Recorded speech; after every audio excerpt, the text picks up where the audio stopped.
Assalamualaikum warahmatullahi wabarakatuh.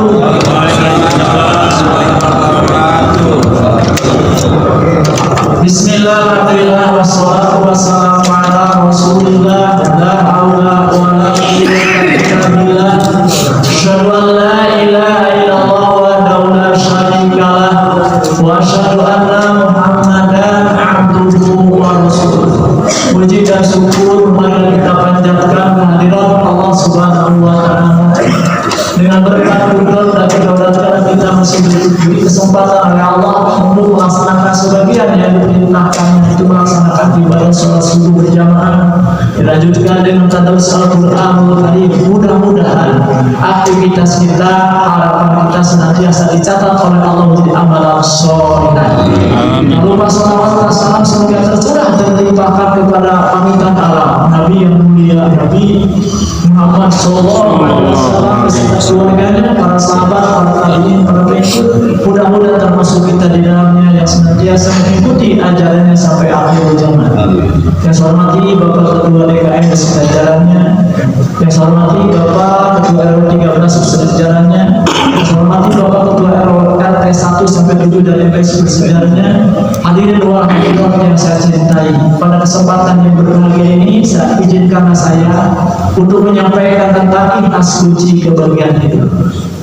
Alhamdulillah kita masih dianugerahi usia sampai detik ini kita bisa bertolak ilmi, duduk di masjid, beriktikaf, dan sampai ke hari kemerdekaan 17 Agustus ya, luar biasa kita diusia oleh Allah.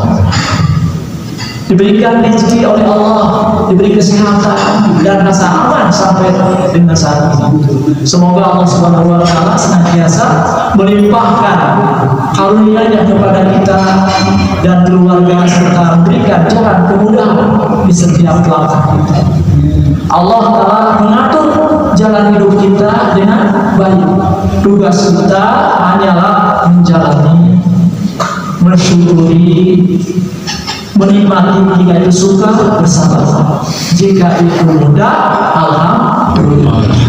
Hidup itu sulit bagi orang yang tidak pandai mensyukuri nikmatnya, dan semakin sulit bagi orang yang selalu mengeluhkan.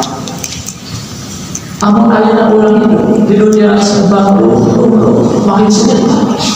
Tapi kalau orang bersyukur, ya Allah, sampai detik ini kita diberi nikmat oleh Allah, bisa melaksanakan ibadah kepada Allah, bersyukur kepada Allah, insya Allah Allah akan menambahkan di akhirat.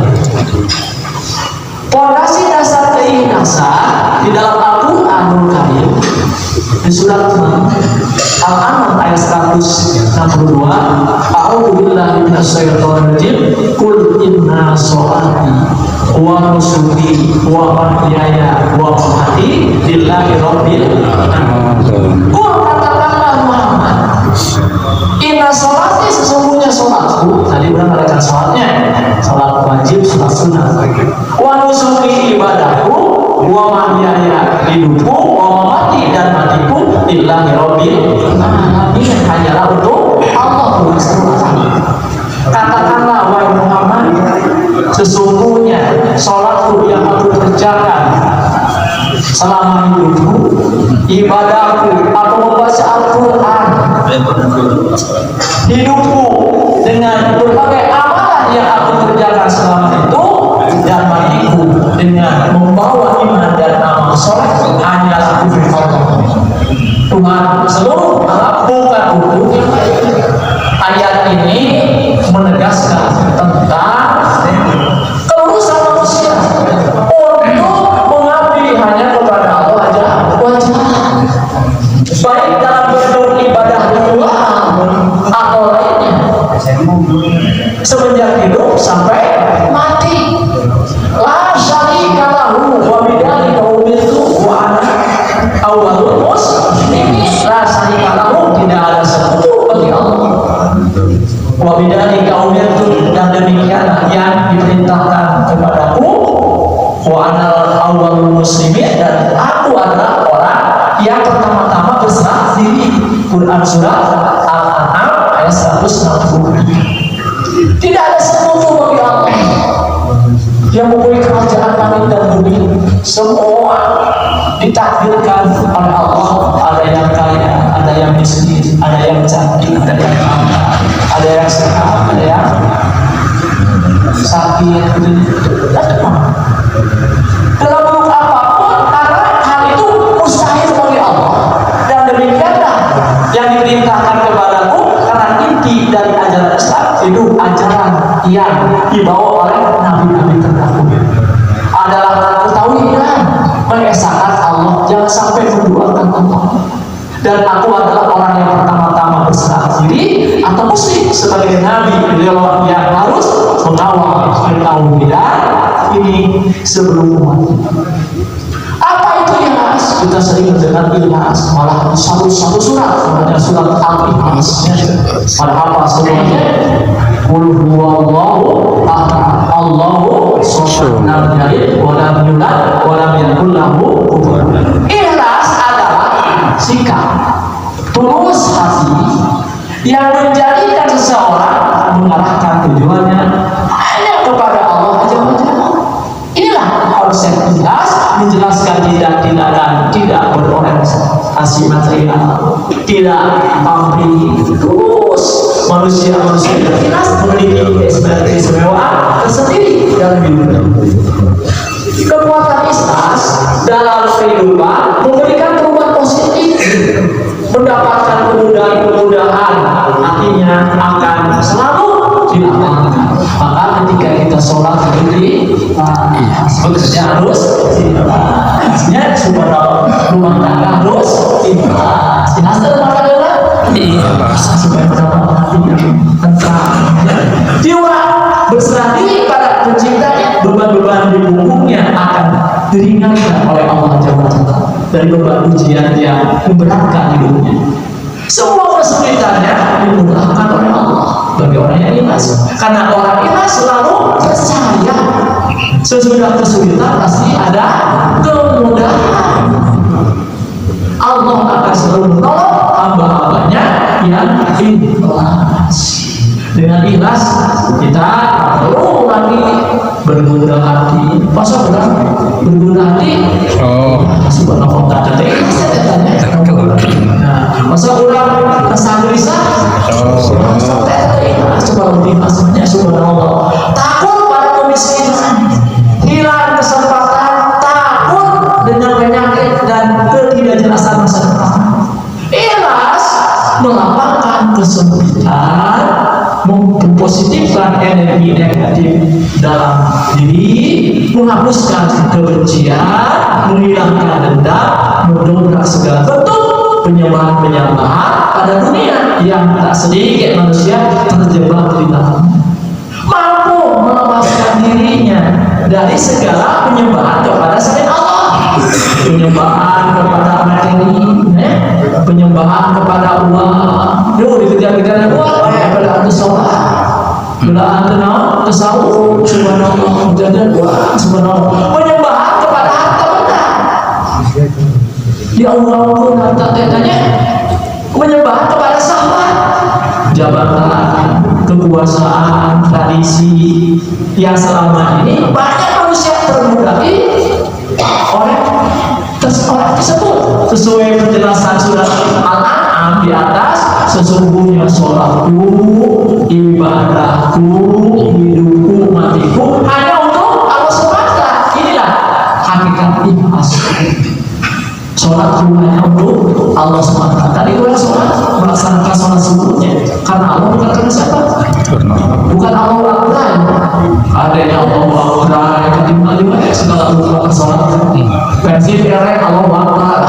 Ada saatnya terkebunan terbalik dulu. Masa itu? Nah, sekapun ini sudah katanya.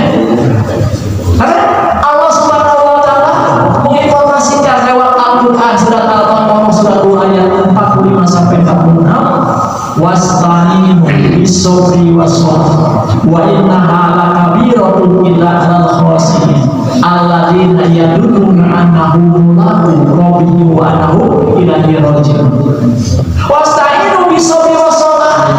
Jadikanlah sabar dan salat sebagai penolong. Nah, orang salat dijadikan sabar yang Sholat sebagai sarana persahabatan bagi kita. Wa inna lakabiratun, sesungguhnya itu sungguh berat. Illa alal khawasiyyin, kecuali bagi orang-orang yang khusyuk. Berat namanya sholat. Ayeuna teu digawe kita sholatnya. Sholat teh gitu ada tehnya. Gawe untuk digawe gitu. Sampai ada waktu dari sama panjang. Subhanallah begitunya. Akhirnya gua Isya subuh ya.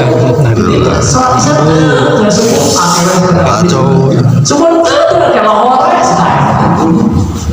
subhanallah. Alladzina yaquluna, yaitu orang-orang yang meyakini annahum mulaqu rabbihim, bahwa mereka akan menemui Rabb. Wa annahum ilaihi raji'un, dan mereka akan kembali kepada. Jadi semua orang akan kembali kepada Allah. Rek nu beunghar, rek nu miskin, rek nu ganteng, rek nu cantik, semua akan kembali kepada Allah. Ingat, kita akan kembali ke Allah. Seandainya manusia hidup di dunia hanya makan, minum, tidur, hidup, mati, apa bedanya dengan monyet? Itu ternyata apa bedanya? Kalau manusia di dunia ini hanya makan, minum, tidur, hidup, kerja, mati, maka tidak ada bedanya dengan monyet. Monyet oke, tuang, rawel, ngarenongan, ibu bilang, beda aja monyetnya. Subhanallah, kalau gitu kalinya subhanallah.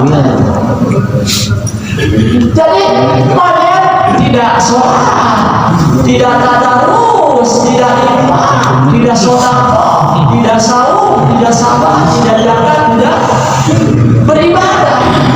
Manusia bangun tidur, makan, minum, ngobrol, masa ngobrol apa?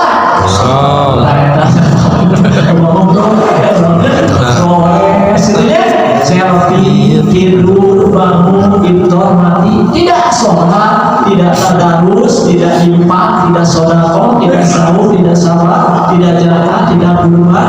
Ya. Allah Subhanahu wa taala menginformasikan lewat Al-Qur'an di surat Al-A'raf, surat ayat 109.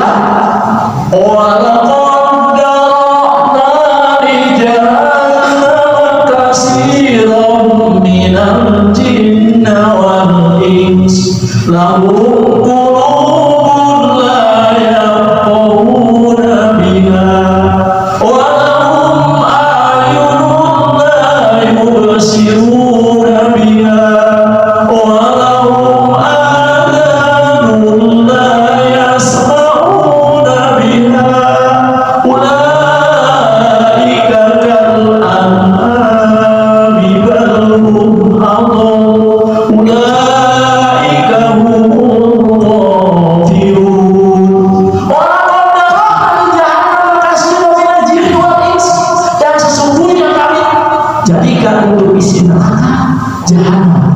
kebanyakan dari jin dan manusia. Allah menciptakan neraka jahanam teh kebanyakannya dari jin dan manusia. Subhanallah. Kaliannya sih kebanyakan manusia teh masuk ke neraka jahanam. Jin dan manusia. Orang yang lahum qulubun la yafqahuna biha,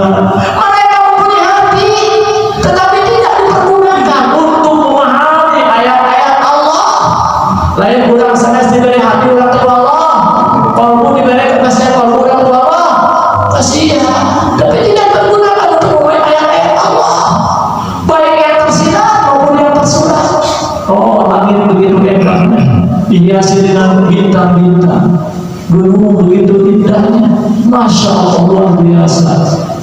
Laut menakjubkan, masya Allah biasa. Lain orang mapini tegma indah sesedia, ya masuk kita ya. Kita tahu biasa ada di bulan masuk itu, air itu. lahum a'yunun la yubsiruna biha.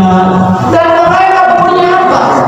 Dan mereka mempunyai kedua mata tapi tidak menggunakannya untuk melihat tanda-tanda kekuasaan Allah. Allah telah memberikan kepada kita kedua mata, ya. Usah dipergunakan melihat tanda-tanda keagungan Allah. Cara punya subhanallah. Subhanallah, itu mata yang penting sekali untuk melihat. Kebanyakan melihat keindahan, keagungan yang menakjubkan dan subhanallah. Lalu orang ingat wanita cantik kesukaan dia antara kosong, satu, caranya gampang dihindari juga cantik. Subhanallah. Ibu, kalau ibu melihat masuk terang melihat laki-laki yang ganteng, pasti normal ibunya sama. Normal. Memang ustaz anaknya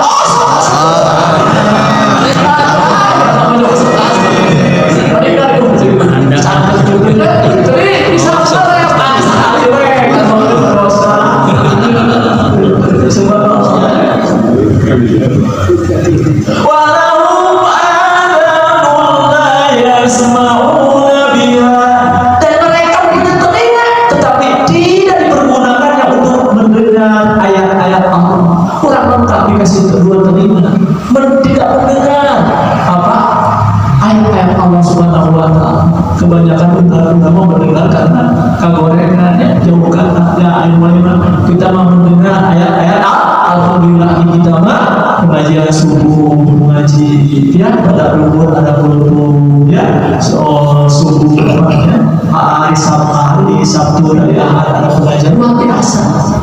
Tinggal kita sana ada, tinggal datang ke masjid disediakan makanan ya luar biasa, anugerah dari Allah Subhanahu wa ta'ala. Dan yang namanya ilmu itu susah sampai puluhan juta ingin ilmu dan subhanallah. Kadang-kadang yang memberikan hidayah ya Allah, kadang-kadang kita sama Allah untuk mencari ilmu. Daerah setan nggak bodoh kaulah, hati-hati setan saya nggak bodoh kaulah mesti bodoh mati ya kan dirumus ke setan, maaf tinggal terlihat sejumlah terus kayak gitu. Nah subhanallah.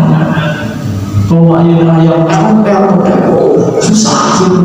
Ya orang tinggal datang ke masjid, mendengarkan tausiah, membaca Al-Quran, gitu ya. Jadi ilmu. Tidak ada ilmu. Nah, untuk melaksanakan sholat, ada ilmu seperti itu. Subhanallah luar biasa. Ulaika kal-an'ami baru adallu, mereka itu sebagai binatang. Karena bahkan mereka lebih sesat. Jangan disamakan kita sebagai binatang ternak tadi. Apa bedanya kita dengan monyet? Monyet sambil teletnya tuannya arahnya mana? Taraweh. Masa-masa apa? Udah ada apa? Oh, sholat. Ya subhanallah. Banyak antara sholat, antara zakat, antara saum, ya subhanallah, antara ngaji banyak semua. Ulai kamu ngomong timun, mereka itu orang-orang yang lalai. Nah disebut nanti orang lalai, antara sholatnya, antara puasa, antara zakat. Allah merintahkan hambanya untuk menjadikan sabar dan sholat sebagai pijakan bantuan dalam meraih apa yang mereka harapkan dari kebaikan dunia dan akhirat. Rasulullah Shallallahu Alaihi Wasallam bersabda dalam hadis riwayat Abu Dawud nomor hadis 235 hadis hasan, karena Nabi Sallallahu Alaihi Wasallam ida ajabal ajib, bila kedatangan masalah Nabi Sallallahu Alaihi Wasallam mengerjakan sholat. Lalu ada masalah di rumah, masalah awal baik sholat. Perintah dari Rasulullah. Orang punya masalah tuh, sholat masalah orang telah. Nah, sebabnya banyak masalah kita. Masalah pas aja pemajikan sholat, kosong pas aja pemajikan telah. Kabur. Ada ayat terus, pemajikan deh. Kau yang namanya dalam rumah.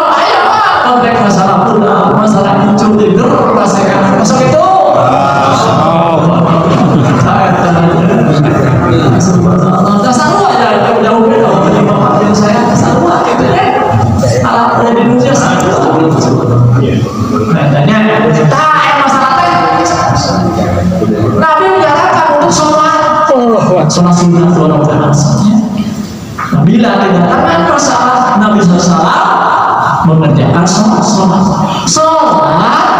Berperan sebagai solusi setiap muslim. Sholat berperan sebagai solusi setiap muslim meminta perlindungan kepada Allah Subhanahu wa taala. Sholat meminta perlindungan kepada Allah Subhanahu wa taala. Mengadu kepada Allah Subhanahu wa taala. Tahu aku diadukan ke sholat menjaga ke Allah. Yes. Dari berbagai macam kesulitan, sulitnya dari berbagai macam kesedihan, permasalahan, kepentingan, kita tidak akan merasa sendirian, tetapi mendapatkan dukungan dari Allah SWT, pemilik langit dan bumi. Kondisi seorang hamba sangat dekat dengan Allah dalam sholat. Nah, seorang hamba itu lebih dekat dengan sholat. Subhanallah. Rasulullah SAW bersabda dalam hadis riwayat Muslim nomor hadis 482, "A'lamu ma yaqulu abdu min rabbihi wa huwa sajidun maqbul doa." Seorang hamba akan menjadi paling dekat dengan Rabbnya saat ia sedang sujud, maka perbanyaklah doa di dalam sujud. Nah, kenapa sosok aja dengan sholat sujud? Berdoa, banyak masalah, banyak permintaan kepada Allah Subhanahu wa taala. Apa yang dibaca ketika dalam sujud? Pertama, minta diwafatkan husnul khotimah. Apa doanya? Allahumma inni as'aluka husnul khotimah. Apa itu? Allahumma inni as'aluka husnul khotimah. Allahumma inni as'aluka husnul khotimah. Ya Allah, aku meminta kepadamu husnul khotimah. Husnul khotimah akhir yang baik, subhanallah, dimasukkan ke surga. Yang kedua, minta kepada Allah dalam sujud, diberikan kesempatan tobat sebelum wafat. Yang kedua, diberikan kesempatan tobat sebelum wafat. Doanya, Allahumma rzuqni taubatan nasuha qabla maut. Apa itu?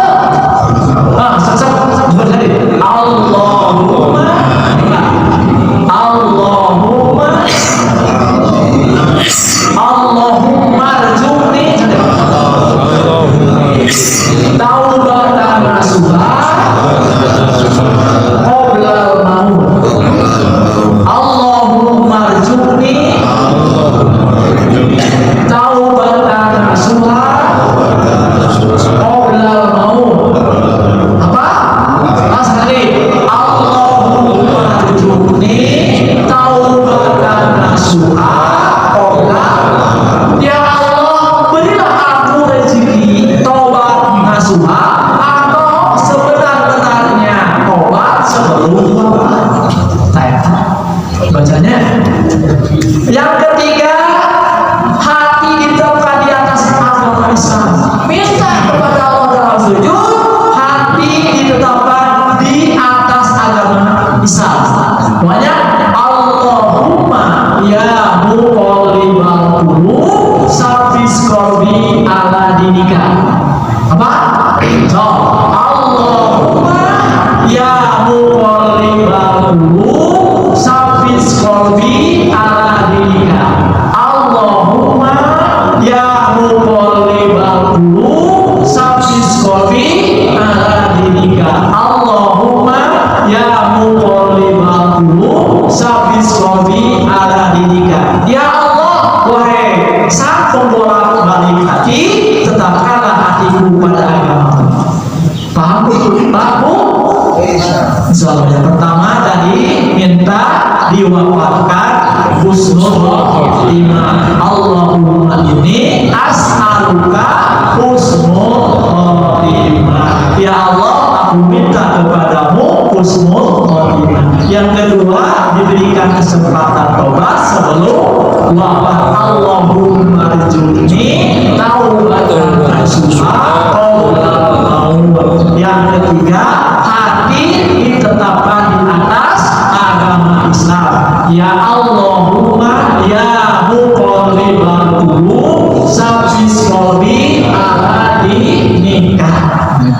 Ya Allah, wahai sang pembolak-balik hati, tetapkanlah hatiku pada agama.